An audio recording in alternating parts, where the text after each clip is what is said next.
ਸੱਜਣੋ ਤੇ ਮਿੱਤਰੋ, ਖੈਰ ਨਾਲ ਵਸੋ ਤੇ ਖਿੜ ਖਿੜ ਹੱਸੋ। ਤੁਸੀਂ ਵੇਖ ਰਹੇ ਹੋ ਜਾਗ ਪੰਜਾਬੀ ਚੈਨਲ ਤੇ ਮੈਂ ਤੁਹਾਡਾ ਮਹਿਮਾਨ ਸ਼ਬੀਰ ਜੀ ਅੰਗ ਰੰਗ ਚੱਜ ਦੀ ਗੱਲ ਲੈ ਕੇ ਤੁਹਾਡੀ ਸੇਵਾ ਦੇ ਵਿੱਚ ਹਾਜ਼ਰ ਹਾਂ। ਤੇ ਸੱਜਣੋ ਤੇ ਮਿੱਤਰੋ, ਤੁਸੀਂ ਜਾਣ ਗਏ ਹੋ ਕਿ ਪਾਕਿਸਤਾਨ ਦੀ ਸਿਆਸਤ ਦੇ ਵਿੱਚ ਇੱਕ ਹੋਰ ਖੜਕਾ ਦੜਕਾ ਜਿਹੜਾ ਉਹ ਹੋ ਗਿਆ ਹੈ।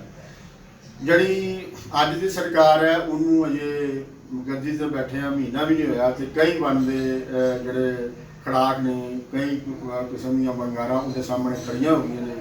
ਕਦੇ ਕੁਝ ਅੱਤਗਰਦ ਜਿਹੜੇ ਨੇ ਉਹ ਫੌਜੀ ਏਜੰਸੀਆਂ ਤੇ ਹਮਲੇ ਕਰ ਰਹੇ ਨੇ ਤੇ ਦੂਜੇ ਪਾਸੇ ਜਿਹੜਾ ਹੈ ਹਾਈ ਕੋਰਟ ਦੇ 6 ਜੱਜਾਂ ਨੇ ਇਕਮੁੱਠ ਹੋ ਕੇ ਇਹ ਦਰਖਾਸਤ ਕਰ ਦਿੱਤੀ ਹੈ ਕਿ ਏਜੰਸੀਆਂ ਜਿਹੜੀਆਂ ਨੇ ਉਹਨਾਂ ਦੇ ਫੈਸਲਿਆਂ ਤੇ ਅਸਰਅੰਦਾਜ਼ ਹੋਣ ਲਈ ਉਹਨਾਂ ਤੇ ਦਬਾਅ ਪਾ ਰਹੀਆਂ ਨੇ। ਇਹ ਸਾਰਾ ਮਾਮਲਾ ਕੀ ਹੈ, ਇਸ ਅਸੀਂ ਥੋੜੀ ਜਿਹੀ ਗੱਲ ਕਰ ਰਹੇ ਹਾਂ।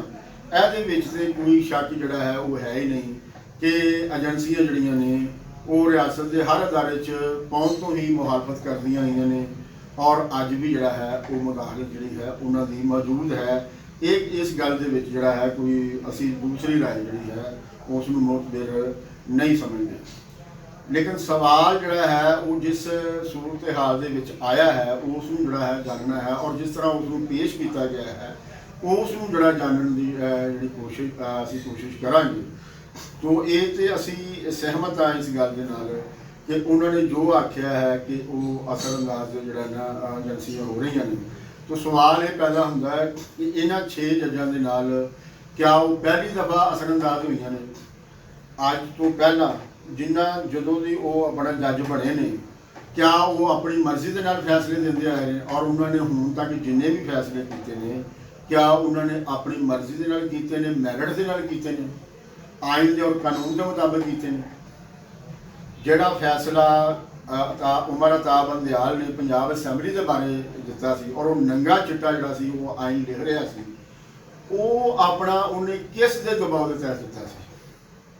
ਔਰ ਕਿਆ ਜਿਹੜੇ ਕਰਪਸ਼ਨ ਦੇ ਇਲਜ਼ਾਮਾਤ ਇਹਨਾਂ ਜੱਜਾਂ ਦੇ ਉੱਤੇ ਹੈ ਨੇ ਕਿਆ ਉਹ ਗਲਤ ਨੇ? ਕਿਆ ਇਹ ਜੱਜ ਜਿਹੜੇ ਨੇ 6 ਜੱਜ ਜਿਹੜੇ ਨੇ ਅਗਰ ਇਹਨਾਂ ਦੇ ਕਰਪਸ਼ਨ ਦਾ ਮੁਕੱਦਮਾ ਚਲਾਏ ਤੇ ਇਹ ਹੱਸ ਕੇ ਅਦਾਲਤਾਂ 'ਚ ਪੇਸ਼ ਹੋਣਗੇ? ਇਹ ਆਪਣੀ ਸਫਾਈ ਦੇਣ ਲਈ ਤਿਆਰ ਹੋਣਗੇ? ਕਿਆ ਇਹ ਉੱਥੇ ਸਾਬਤ ਕਰਨਗੇ ਕਿ ਇਹ ਕਰਪਟ ਜਿਹੜੇ ਨੇ ਇਹ ਨਹੀਂ ਹੈ? ਇਹ ਔਰ ਦੂਸਰਾ ਜਿਹੜਾ ਤਰੀਕਾ ਹੈ ਮਸਲਨ ਕਿ ਇਹ ਕੋਈ ਪਹਿਲੇ ਜੱਜ ਨਹੀਂ ਹੈਗੇ ਕਿ ਜਿਨ੍ਹਾਂ ਨੇ ਇਹ ਗੱਲ ਕੀਤੀ ਹੈ ਕਿ ਜੀ ਸਾਡੇ ਤੇ ਦਬਾਅ ਪਾ ਰਿਹਾ। ਇਸ ਤੋਂ ਪਹਿਲਾਂ ਆਪਣਾ ਇਸੇ ਹੀ PTI ਦੀ ਰਾਜ ਦੇ ਵਿੱਚ ਜਿਹੜਾ ਹੈ ਜਸਟਿਸ ਸ਼ੌਕਤ ਸਦੀਕੀ ਜਿਹੜਾ ਹੈ ਉਹ ਆਪਣਾ ਬਿਲ ਬਣਾ ਉੱਠਿਆ ਸੀ ਔਰ ਉਸਨੇ ਕਿਹਾ ਕਿ ਏਜੰਸੀਆਂ ਜਿਹੜੀਆਂ ਨੇ ਉਹ ਮੇਰੇ ਤੇ ਜਿਹੜਾ ਨੇ ਦਬਾਅ ਪਾ ਰਹੀਆਂ ਨੇ ਔਰ ਉਸਨੇ ਬਾਕਾਇਦਾ ਪ੍ਰੈਸ ਕਾਨਫਰੰਸ ਕਰ ਦਿੱਤੀ ਔਰ ਸਭ ਦੇ ਸਾਹਮਣੇ ਉਸਨੇ ਜਿਹੜਾ ਹੈ ਇਹ ਹਲਾ ਜਿਹੜੀ ਹੈ ਉਹ ਮਚਾ ਦਿੱਤੀ। ਔਰ ਫਿਰ ਉਹਨਾਂ ਨੇ ਸੁਪਰੀਮ ਜੁਡੀਸ਼ੀਅਲ ਕਾਉਂਸਲ ਦੇ ਜ਼ਰੀਏ ਜਿਹੜਾ ਹੈ ਉਸ ਨੂੰ ਕੱਢਿਆ ਵੀ। ਲੇਕਿਨ ਹੁਣ ਜੇ ਆ ਕੇ ਅਦਾਲਤ ਨੇ ਜਿਹੜੀ ਉਸ ਦੀ ਬਰਤਰਫੀ ਸੀ ਉਸ ਨੂੰ ਉਹਨਾਂ ਨੇ ਰਿਟਾਇਰਮੈਂਟ ਦੇ ਵਿੱਚ ਬਦਲ ਕੇ ਉਸ ਦਾ ਸਟੇਟਸ ਜਿਹੜਾ ਹੈ ਉਹ ਬਹਾਲ ਕਰਤਾ ਔਰ ਇਹ ਮੰਨਿਆ ਕਿ ਇਹ ਠੀਕ ਕਹਿ ਰਿਹਾ। ਯਾਨੀ ਕਿ ਪਾਕਿਸਤਾਨ ਦੀ ਸੁਪਰੀਮ ਕੋਰਟ ਨੇ ਸ਼ੌਕਤ ਸਦੀਕੀ ਦਾ ਜਿਹੜਾ ਬਿਆਨ ਹੈ, ਉਸ ਦਾ ਜਿਹੜਾ ਐਕਟ ਹੈ, ਉਸ ਦਾ ਜਿਹੜਾ ਅਮਲ ਹੈ ਉਸ ਨੂੰ ਗੈਰ ਕਾਨੂੰਨੀ ਜਾਂ ਗੈਰ ਆਈਨੀ ਨਹੀਂ ਸਮਝਿਆ ਬਲਕਿ ਉਸ ਦਾ ਹੱਕ ਸਮਝਿਆ ਔਰ ਫੈਸਲਾ ਕੀਤਾ ਕਿ ਇਸ ਨੇ ਜੋ ਕਿਹਾ ਸੀ ਉਹ ਠੀਕ ਹੈ ਔਰ ਇਹਦੇ ਨਾਲ ਜੋ ਹੋਇਆ ਉਹ ਗਲਤ ਹੈ। ਲਿਹਾਜ਼ਾ ਕੰਪਨਸੇਸ਼ਨ ਦੇ ਤੌਰ ਤੇ ਇਸ ਦੀ ਜਿਹੜੀ ਰਿਟਾਇਰਮੈਂਟ ਹੈ ਉਹਦਾ ਸਟੇਟਸ ਜਿਹੜਾ ਹੈ ਇੱਕ ਰਿਟਾਇਰਡ ਜੱਜ ਦੇ ਤੌਰ ਤੇ ਅਸੀਂ ਜਿਹੜਾ ਹੈ ਉਹ ਬਹਾਲ ਕਰਨੇ ਆ। ਸੋ ਇਹ ਜਿਹੜੇ ਜਹਾਦੀ ਜਿਹੜੇ ਨਵੇਂ ਨਿਕਲੇ ਨੇ ਇਹ ਅਸੀਂ ਇਹਨਾਂ ਦੀ ਗੱਲ ਨੂੰ ਕੰਡੈਮ ਨਹੀਂ ਕਰਦੇ। ਇਹਨਾਂ ਦੀ ਗੱਲ ਨੂੰ ਜਿਹੜਾ ਹੈ ਉਹ ਅਸੀਂ ਕਹਿ ਰਹੇ ਕਿ ਪਿਛਲੇ 75 ਸਾਲ ਤੋਂ ਹੀ ਇਹ ਸਾਰਾ ਮਾਮਲਾ ਜਿਹੜਾ ਹੈ ਇੱਕ ਨਵਾਂ ਜਿਹੜਾ ਹੈ ਮਾਮਲਾ ਨਹੀਂ ਹੋਇਆ। ਲੇਕਿਨ ਇਸ ਤੋਂ ਪਹਿਲਾਂ ਤੁਸੀਂ ਚੁੱਪ ਕਰਕੇ ਕਿਉਂ ਬੈਠੇ ਰਹੇ? ਇਸ ਤੋਂ ਪਹਿਲਾਂ ਜਿਹੜੇ ਤੁਸੀਂ ਫੈਸਲੇ ਦਿੱਤੇ ਨੇ ਅਗਰ ਉਹਨਾਂ ਨੂੰ ਮੈਰਿਟ ਤੇ ਦੇਖਿਆ ਜਾਏ ਤੇ ਕਿਆ ਆਇਨ ਔਰ ਕਾਨੂੰਨ ਦੇ ਮੁਤਾਬਕ ਨੇ ਜਾਂ ਕਿਸੇ ਦੀ ਪੱਖ ਦੇ ਵਿੱਚ ਨੇ? ਤੁਹਾਡੇ ਉੱਤੇ ਅਰਬਾਂ ਰੁਪਏ ਦੀ ਕਰਪਸ਼ਨ ਦੇ ਇਲਜ਼ਾਮਾਤ ਨੇ, ਤੁਹਾਡੇ ਕੋਲ ਇਹਦਾ ਕੀ ਜਵਾਬ ਹੈ? ਤੁਸੀਂ ਅਦਾਲਤਾਂ ਦੇ ਵਿੱਚ ਕਹੋ ਆਪਣੇ ਆਪ ਨੂੰ ਸੁਪਰੀਮ ਜੁਡੀਸ਼ੀਅਲ ਕਾਉਂਸਲ ਦੇ ਤੋਂ ਰਜ਼ਾਕਾਰਾਨਾ ਤੌਰ ਤੇ ਪੇਸ਼ ਕਰੋ ਕਿ ਜਨਾਬ ਸਾਡੇ ਤੇ ਕੋਈ ਕੇਸ ਹੈਗਾ ਤੇ ਸਾਨੂੰ ਉਹ ਚਲਾਇਆ ਜਾਏ। ਇੰਨੀ ਹਿੰਮਤ ਜਿਹੜੀ ਹੈ ਉਹ ਅਗਰ ਹੈ ਤਾਂ ਫਿਰ ਇਹ ਸੱਚੇ ਲੋਕ ਨੇ। ਲੇਕਿਨ ਅਗਰ ਇਹਨਾਂ ਦੇ ਚੋਰ ਹੈ ਔਰ ਬਿਲਕੁਲ ਮੌਜੂਦ ਹੈ, ਇਹਨਾਂ ਦੇ ਖਿਲਾਫ ਜਿਹੜਾ ਹੈ ਕਰਪਸ਼ਨ ਦੇ ਜਿਹੜੇ ਇਲਜ਼ਾਮਾਤ ਨੇ ਉਹ ਮੌਜੂਦ ਨੇ ਔਰ ਉਹਨਾਂ ਦੇ ਉੱਤੇ ਇਨਕੁਆਇਰੀ ਜਿਹੜੀ ਹੈ ਉਹ ਹੋ ਰਹੀ ਹੈ, ਇਹ ਉਸ ਤੋਂ ਬਚਣ ਲਈ ਜਿਹੜਾ ਹੈ ਅਗੇਤਰੇ ਇਹਨਾਂ ਨੇ ਇਹ ਜਿਹੜਾ ਕਦਮ ਜਿਹੜਾ ਹੈ ਇਹ ਉਠਾਇਆ ਹੈ। ਸੋ ਲਿਹਾਜ਼ਾ ਇੱਕ ਬਹੁਤ ਅੱਛਾ ਅਮਲ ਜਿਹੜਾ ਹੈ ਉਹਨੂੰ ਅਗਰ ਤੁਸੀਂ ਬੁਰੀ ਨੀਅਤ ਦੇ ਨਾਲ ਜਿਹੜਾ ਕਰੋ ਤੇ ਉਹ ਵੀ ਸਲਾਨਯੋਗ ਜਿਹੜਾ ਹੈ ਉਹ ਨਹੀਂ ਹੁੰਦਾ। ਪਾਕਿਸਤਾਨ ਦਾ ਕੋਈ ਵੀ ਜਿਹੜਾ ਇਦਾਰਾ ਹੈ ਉਹ ਆਜ਼ਾਦ ਤੇ ਖੁਦ ਮੁਖਤਾਰ ਨਹੀਂ ਹੈ। ਪਾਕਿਸਤਾਨ ਦੀ ਜਿਹੜੀ ਪਾਰਲੀਮੈਂਟ ਹੈ ਉਹ ਕਾਨੂੰਨ ਬਣਾਉਣ ਦੇ ਵਿੱਚ ਆਜ਼ਾਦ ਨਹੀਂ ਹੈ। ਪਾਕਿਸਤਾਨ ਦੀ ਪਾਰਲੀਮੈਂਟ ਦੇ ਉੱਤੇ ਦਬਾਅ ਹੈ। ਕੁਝ ਫੈਸਲੇ ਜਿਹੜੇ ਉੱਥੇ ਕਵਾਨੀਨ ਜਿਹੜੇ ਨੇ ਬਣਵਾਉਣ ਲਈ ਪਾਏ ਜਾਂਦੇ ਨੇ, ਕੁਝ ਕਵਾਨੀਨ ਤਬਦੀਲ ਕਰਨ ਲਈ ਜਿਹੜਾ ਹੈ ਨਾ ਉਹ ਦਬਾਅ ਪਾਏ ਜਾਂਦੇ ਨੇ। ਕਈ ਕਵਾਨੀਨ ਜਿਹੜੇ ਨੇ ਪਾਰਲੀਮੈਂਟ ਨੇ ਉਹ ਦਬਾਅ ਦੇ ਤਹਿਤ ਜਿਹੜਾ ਹੈ ਉਹ ਆਪਣਾ ਪਾਏ ਨੇ। ਇਸੇ ਤਰ੍ਹਾਂ ਕੋਈ ਹੋਰ ਇਦਾਰਾ ਜਿਹੜਾ ਹੈ ਉਹ ਵੀ ਉਹਨਾਂ ਏਜੰਸੀਆਂ ਦੀ ਮੁਦਾਖਲਤ ਤੋਂ ਜਿਹੜਾ ਹੈ ਉਹ ਪਾਕ ਨਹੀਂ ਹੈ। ਸੋ ਇੱਥੇ ਜਿਹੜਾ ਰਾਜ ਹੈ, ਐਕਚੁਅਲੀ ਜਿਹੜਾ ਰਾਜ ਹੈ ਉਹ ਤੇ ਏਜੰਸੀਆਂ ਦਾ ਰਾਜ ਹੈ, ਬਾਕੀ ਤੇ ਸਾਰਾ ਵਿਖਾਵਾ ਹੈ। ਇਹ ਜਿਹੜੀਆਂ ਅਦਾਲਤਾਂ ਨੇ ਨਜ਼ਰੀਆ ਜ਼ਰੂਰਤ ਦੇ ਤਹਿਤ ਇਹਨਾਂ ਨੇ ਉਹਨਾਂ ਏਜੰਸੀਆਂ ਦੇ ਜਿਹੜੀਆਂ ਮੁਦਾਖਲਤਾਂ ਸਨ, ਉਹਨਾਂ ਏਜੰਸੀਆਂ ਨੇ ਜਿਹੜੇ ਪੈਰ ਪੁੱਟੇ ਸਨ, ਉਹਨਾਂ ਨੂੰ ਜਾਇਜ਼ ਕਰਾਰ ਦੇਣ ਵਾਲੀਆਂ ਅਦਾਲਤਾਂ ਨੇ। ਸੋ ਅਦਾਲਤਾਂ ਜਿਹੜੀਆਂ ਨੇ ਉਹਦਾ ਇੱਕ ਇਹ ਹਿੱਸਾ ਨੇ। ਹੁਣ ਜਦੋਂ ਦੇ ਮੁਲਕ ਦੇ ਮੁਆਸ਼ੀ ਹਾਲਾਤ ਵਿਗੜੇ ਨੇ, ਜਦੋਂ ਇਹ ਪਤਾ ਲੱਗ ਗਿਆ ਕਿ ਹੁਣ ਤਨਖਾਹਾਂ ਜਿਹੜੀਆਂ ਨੇ ਇਹ ਹੀ ਮਿਲਣੀਆਂ ਮੁਸ਼ਕਲ ਨੇ ਤੇ ਐਡੀਆਂ ਵੱਡੀਆਂ ਵੱਡੀਆਂ ਰਿਸ਼ਵਤਾਂ ਕਿੱਥੋਂ ਆਉਣਗੀਆਂ। ਸੋ ਅਸੀਂ ਤੇ ਇੱਥੇ ਆਏ ਹਾਂ ਕਰਪਸ਼ਨ ਕਰਨ ਲਈ, ਅਸੀਂ ਤੇ ਇੱਥੇ ਆਏ ਹਾਂ ਰਿਸ਼ਵਤ ਦੇਣ ਲਈ ਲੈਣ ਲਈ। ਕੋਈ ਅਸੀਂ ਇੱਥੇ ਲੋਕਾਂ ਦੀ ਸੇਵਾ ਕਰਨ ਲਈ ਥੋੜ੍ਹਾ ਆਏ ਹਾਂ। ਤੇ ਰਿਸ਼ਵਤ ਦੇ ਜਿਹੜੀ ਕਰਪਸ਼ਨ ਹੈ ਉਹ ਉਦੋਂ ਹੀ ਜ਼ਿਆਦਾ ਹੋਏਗੀ ਨਾ ਜਦੋਂ ਮੁਲਕ ਦੇ ਜਿਹੜੇ ਲੋਕਾਂ ਦੇ ਕੋਲ ਪੈਸੇ ਹੋਣਗੇ। ਤੇ ਹੁਣ ਤੇ ਲੋਕਾਂ ਦੇ ਕੋਲ ਜਿਹੜਾ ਹੈ ਉਹ ਪੈਸੇ ਨਹੀਂ ਹੈ।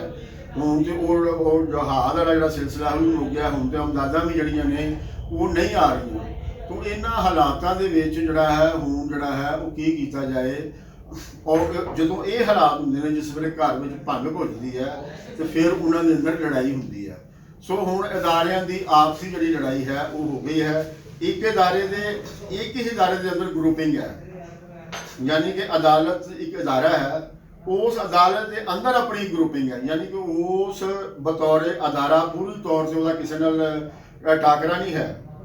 ਯਾਨੀ ਕਿ ਉਹਦੇ 'ਚ ਗਰੁੱਪਿੰਗ ਹੈ। ਇੱਕ ਗਰੁੱਪਿੰਗ ਜਿਹੜਾ ਹੈ ਉਹ ਏਜੰਸੀਆਂ ਦੇ ਨਾਲ ਟਕਰਾਓ ਦੀ ਪਾਲਿਸੀ ਦੇ ਉੱਤੇ ਜਿਹੜਾ ਹੈ ਉਹ ਜਿਹੜਾ ਚੱਲਿਆ, ਦੂਜਾ ਉਹ ਜਿਹੜਾ ਨਾ ਉਹ ਨਾਲ ਨਹੀਂ ਹੈ। ਇਸੇ ਤਰ੍ਹਾਂ ਹੀ ਏਜੰਸੀਆਂ ਦੇ ਅੰਦਰ ਵੀ ਗਰੁੱਪਿੰਗ ਜਿਹੜੀ ਹੈ ਉਹ ਮੌਜੂਦ ਹੈ। ਉਹ ਗਰੁੱਪਿੰਗ ਮੌਜੂਦ ਹੈ ਤੇ ਬਾਕੀ ਲੋਕ ਜਿਹੜੇ ਨੇ ਉਹ ਜੇਲ੍ਹ ਦੇ ਵਿੱਚ ਜਿਹੜਾ ਹੈ ਉਹ 30 ਲੱਖ ਰੁਪਏ ਦਾ ਖਾਣਾ ਜਿਹੜਾ ਹੈ ਉਹ ਖਾ ਰਹੇ ਨੇ। ਉਹ ਅਗਰ ਉਹ ਏਜੰਸੀਆਂ ਉਹਨਾਂ ਦੇ ਨਾਲ ਨਾ ਹੋਣ ਤੇ ਇਹ ਮੁਮਕਿਨ ਨਹੀਂ ਹੈ। ਇਹ ਮੁਮਕਿਨ ਨਹੀਂ ਹੈ ਕਿ ਉਹ ਜਿਹੜਾ ਹੈ ਇਹਨਾਂ ਨੂੰ ਇਸ ਤਰ੍ਹਾਂ ਜਿਹੜਾ ਨਾ ਖੁੱਲ੍ਹਾ ਛੱਡ ਦੇਣਾ ਔਰ ਕਹਿਣ ਕਿ ਤੁਸੀਂ ਜੋ ਮਰਜ਼ੀ ਜਿਹੜਾ ਹੈ ਉਹ ਕਰੀ ਜਾਓ। ਅਸੀਂ ਮਾਜ਼ੀ ਦੇ ਵਿੱਚ ਦੇਖਦੇ ਹਾਂ ਕਿ ਜਿਨ੍ਹਾਂ ਦੇ ਉਹ ਖਿਲਾਫ ਹੋਏ ਉਹਨਾਂ ਨੂੰ ਕੁਛ ਕਰ ਨਹੀਂ ਦਿੱਤਾ, ਉਹਨਾਂ ਨੂੰ ਫਟੇ ਲਾਤਾ, ਉਹਨਾਂ ਨੇ ਫੜ ਕੇ ਉਹਨਾਂ ਨੂੰ, ਔਰ ਉਹਨਾਂ ਦਾ ਜਿਹੜਾ ਨਾ ਹੁੱਕਾ ਪਾਣੀ ਜਿਹੜਾ ਹੈ ਉਹ ਇੱਥੇ ਬੰਦ ਕਰ ਦਿੱਤਾ ਹੈ ਔਰ ਉਹਨਾਂ ਨੂੰ ਸਾਹ ਲੈਣ ਜੋਗਾ ਜਿਹੜਾ ਹੈ ਉਹਨਾਂ ਨੇ ਨਹੀਂ ਸੀ ਛੱਡਿਆ। ਸੋ ਇਹ ਜਿਹੜਾ ਮਾਮਲੇ ਜਿਹੜੇ ਨਜ਼ਰ ਆ ਰਹੇ ਨੇ ਉਹਦੇ ਵਿੱਚ ਦੱਸ ਰਹੇ ਨੇ ਕਿ ਪਿੱਛੇ ਵੀ ਜਿਹੜਾ ਹੈ ਉਹ ਡਿਵੀਜ਼ਨ ਜਿਹੜੀ ਹੈ ਉਹ ਮੌਜੂਦ ਹੈ। ਸੋ ਹੁਣ ਮੁਆਸ਼ੀ ਹਾਲਾਤ ਨੇ ਹੁਕਮਰਾਨਾਂ ਦੇ ਆਪਣੇ ਅੰਦਰ ਜਿਹੜੀ ਇਹ ਜੰਗ ਖੜੀ ਕਰਤੀ ਹੈ। ਇਹ ਜੰਗ ਜਿਹੜੀ ਹੈ, ਇਹ ਜਿਹੜੀ ਲੜਾਈ ਹੈ, ਇਹ ਜਿਹੜਾ ਤਜ਼ਾਦ ਹੈ, ਇਹ ਕੋਈ ਆਵਾਮ ਦੇ ਫਾਇਦੇ ਲਈ ਤੁਹਾਡੀ ਜਾਂ ਮੇਰੀ ਭਲਾਈ ਜਿਹੜਾ ਹੈ ਇਹ ਨਹੀਂ ਹੋ ਰਿਹਾ। ਇਹਦੇ ਵਿੱਚ ਹੁਣ ਜਿਹੜੇ ਆਪਣਾ ਜਿਹੜਾ ਹਿੱਸਾ ਹੈ ਉਸ ਦਾ ਮਸਲਾ ਹੈ ਕਿ ਸਾਨੂੰ ਅਸੀਂ ਇਹਨਾਂ ਨਾਲ ਇਹਦੇ ਵਿੱਚੋਂ ਹਿੱਸਾ ਕਮਾ ਰਹੇ ਸਾਂ, ਉਹ ਹੁਣ ਘਟਦਾ ਪਿਆ ਹੈ ਜਾਂ ਸਾਨੂੰ ਬਿਲਕੁਲ ਜਿਹੜਾ ਹੈ ਉਹ ਨਹੀਂ ਮਿਲਦਾ ਪਿਆ। ਦੂਸਰਾ ਇਹ ਕਿ ਇੰਜ ਦੇ ਹਾਲਾਤ ਜਿਹੜੇ ਨੇ ਉਹ ਅਗਰ ਰਹਿੰਦੇ ਨੇ ਤੇ ਫਿਰ ਤੇ ਇੱਕ ਦਿਨ ਵੇਲਾ ਆਏਗਾ ਕਿ ਸਾਡੀਆਂ ਤਨਖਾਹਾਂ ਜਿਹੜੀਆਂ ਨੇ ਉਹ ਵੀ ਨਹੀਂ ਸਾਨੂੰ ਲੱਭਣੀਆਂ। ਸੋ ਇਹ ਬਹੁਤ ਸਾਰੇ ਮਾਮਲਾਤ ਇਸ ਦੇ ਪਿੱਛੇ ਜਿਹੜੇ ਨੇ ਉਹ ਹੈ ਨੇ ਤੇ ਸਾਨੂੰ ਨਹੀਂ ਲੱਗਦਾ ਕਿ ਇਹ ਜਿਹੜਾ ਸਿਆਸੀ ਇਸਤਹਕਾਮ ਜਿਹੜਾ ਹੈ ਉਹ ਇੱਥੇ ਬਣ ਪਾਵੇ, ਕਿਉਂਕਿ ਜਿਸ ਤਰ੍ਹਾਂ ਦੇ ਮਾਮਲੇ ਸ਼ੁਰੂ ਹੋ ਰਹੇ ਨੇ ਉਹ ਜਿਹੜੀ ਗਰੁੱਪਿੰਗ ਹੈ, ਇੱਕ ਧੜਾ ਜਿਹੜਾ ਹੈ ਨਾ ਉਹਨੂੰ ਤੈਅ ਕਰਕੇ ਬੈਠਾ ਹੈ ਕਿ ਮੈਂ ਇੱਥੇ ਬਿਲਕੁਲ ਕੋਈ ਅਮਨ ਸਕੂਨ ਜਿਹੜਾ ਹੈ ਉਹ ਹੋਣ ਨਹੀਂ ਦੇਣਾ। ਤੇ ਜਦੋਂ ਉਹਨੇ ਅਮਨ ਸਕੂਨ ਨਹੀਂ ਹੋਣ ਦੇਣਾ ਤੇ ਇੱਥੇ ਫਿਰ ਕਿਸੇ ਨੇ ਪੈਸਾ ਵੀ ਨਹੀਂ ਲਾਣਾ, ਇੱਥੇ ਕਿਸੇ ਨੇ ਧੇਲਾ ਵੀ ਨਹੀਂ ਲਾਣਾ। ਤੇ ਜਦੋਂ ਕਿਸੇ ਨੇ ਇੱਥੇ ਧੇਲਾ ਵੀ ਨਹੀਂ ਨਾ ਲਾਣਾ ਤੇ ਫਿਰ ਇੱਥੇ ਦੌਲਤ ਨਹੀਂ ਪੈਦਾ ਹੋਣੀ ਤੇ ਫਿਰ ਤੁਹਾਨੂੰ ਕਰਜ਼ਿਆਂ ਵਾਲੀ ਜਿਹੜਾ ਹੈ ਤੁਹਾਡਾ ਜਿਹੜਾ ਮੁਹਾਰ ਹੈ ਉਹ ਰਹਿਣਾ ਹੈ। ਸੋ ਕਰਜ਼ੇ ਵੀ ਬਹੁਤੀ ਦੇਰ ਤੱਕ ਜਿਹੜਾ ਹੈ ਉਹਦੇ ਨਾਲ ਨਾ ਘਰ ਚੱਲਦਾ ਹੈ ਨਾ ਮੁਲਕ ਚੱਲਦਾ ਹੈ। ਸੋ ਅਸੀਂ ਦੇਖਦੇ ਹਾਂ ਕਿ ਹੁਣ ਆਉਣ ਵਾਲੇ ਸਮੇਂ ਦੇ ਵਿੱਚ ਆਵਾਮ ਦੀ ਜਿਹੜੀ ਜ਼ਿੰਦਗੀ ਹੈ ਉਹ ਹੋਰ ਦੁਖੀ ਹੋਣ ਜਾ ਰਹੀ ਹੈ। ਆਵਾਮ ਦੇ ਜਿਹੜੇ ਮਸਾਇਲ ਨੇ ਉਹਨਾਂ ਦੇ ਵਿੱਚ ਇਜ਼ਾਫਾ ਹੋਣ ਜਾ ਰਿਹਾ ਹੈ। ਹੁਣ ਇਸ ਹਾਲਾਤ ਦੇ ਵਿੱਚ ਆਵਾਮ ਜਿਹੜੇ ਨੇ ਉਹ ਕੀ ਕਰਦੇ ਨੇ? ਕਿਆ ਉਹ ਆਪਣਾ ਘਰ ਬੈਠੇ ਰਹਿਣਗੇ? ਕਿਆ ਉਹ ਆਪਣੀ ਕਿਸਮਤ ਦੇ ਉੱਤੇ ਮਾਤਮ ਕਰਦੇ ਰਹਿਣਗੇ? ਕਿਆ ਉਹ ਆਪਣੀ ਕਿਸੇ ਤਬਦੀਲੀ ਲਈ ਪੀਰਾਂ ਫਕੀਰਾਂ ਦੇ ਤਵੀਰ ਧਾਗਿਆਂ ਵੱਲ ਭੱਜੇ ਰਹਿਣਗੇ? ਜਾਂ ਉਹ ਫਿਰ ਸਿੱਧੇ ਸਾਹਮਣੇ ਹੋ ਕੇ ਇਹ ਜਿਹੜੇ ਇਹਨਾਂ ਦੇ ਮਸਾਇਲ ਦੇ ਜ਼ਿੰਮੇਦਾਰ ਨੇ ਉਹਨਾਂ ਦੇ ਨਾਲ ਟਕਰਾਉਣ ਵਾਲੇ ਪਾਸੇ ਟੁਰਨਗੇ? ਕਿਆ ਉਹ ਕੋਈ ਰੋਸ ਵਹਾਲੇ ਦੀ ਲਹਿਰ ਜਿਹੜੀ ਹੈ ਉਸ ਦੇ ਵੱਲ ਮੂੰਹ ਕਰਨਗੇ?